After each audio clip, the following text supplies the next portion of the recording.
is Top Accurate Global News Update. I am Abiodun Mohammed.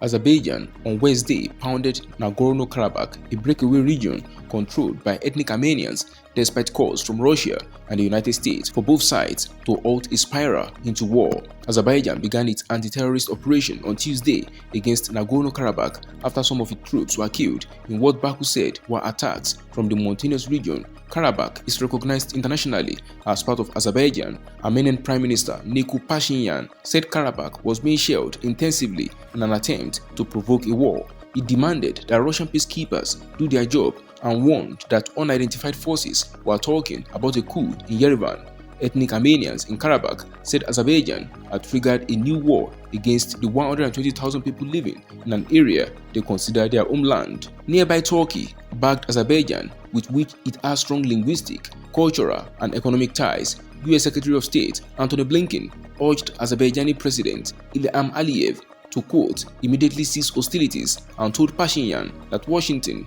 supported Armenia's sovereignty and territorial integrity. Russia, distracted by the war in Ukraine, also called for calm, but some Russian officials scolded Armenia for flirting with the West and said this could lead to serious problems.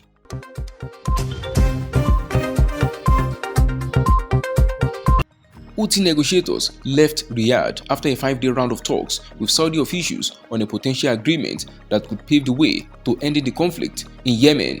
Sources familiar with the meeting and Houthi media have said the Houthi delegation and Omani mediators landed in the Yemeni capital Sana'a on Tuesday after a round of negotiations in Saudi Arabia. The Houthis Al Masirah TV said some progress have been made on some of the main sticking points between the Houthis and Saudi Arabia, including a timeline for foreign troops exiting Yemen and a mechanism for paying public wages, two sources said, adding that the sides would meet for more talks after consultation soon. The Houthi delegation arrived in Saudi Arabia last week. It was the first such official visit to the kingdom since the war broke out in Yemen in 2014 after the Iran-aligned group removed a Saudi-backed government there.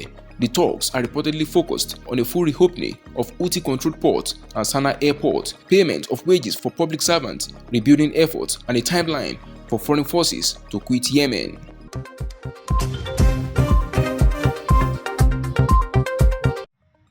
India's main opposition Congress party backed on Wednesday the government's rejection of Canada's suspicions that New Delhi's agents had links to the murder of a Sikh separatist leader and urged a stand against threats to the country's sovereignty. India quickly dismissed Canada's assertion as absurd in a row that is worsening already poor relations between the two members of the G20 grouping. As each expelled one of the other's diplomats, the dispute followed Prime Minister Justin Trudeau's remarks that Canadian intelligence agencies were actively pursuing, quote, credible allegations tying Indian agents to the shooting of Adip Singh Nijjar, aged 45, in British Columbia. On Wednesday, the Indian Foreign Ministry did not respond to requests for comment, but the government source said New Delhi had nothing new to add. Congress spokespersons backed what they called India's, quote, fight against terrorism and criticized Trudeau.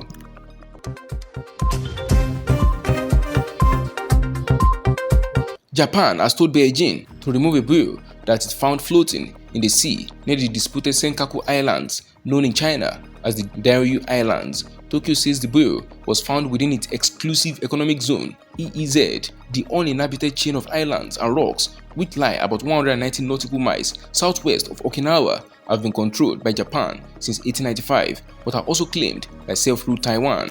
Under the United Nations Convention on the Law of the Sea, an EEZ can extend as far as 200 nautical miles. Quote, we have been lodging protests in both Tokyo and Beijing since Japan's Coast Guard in July found a buoy in the East China Sea, a foreign ministry official told the AFP news agency. China placed a buoy in the same area of Japan's EEZ in 2018, the official said. Japan's Ministry of Defense, meanwhile, has accused China of relentless intrusions around the islands, saying that between April and August 2020, it had detected Chinese Coast Guard vessels around the Senkaku Islands for 111 consecutive days, totaling 333 days over the entire year.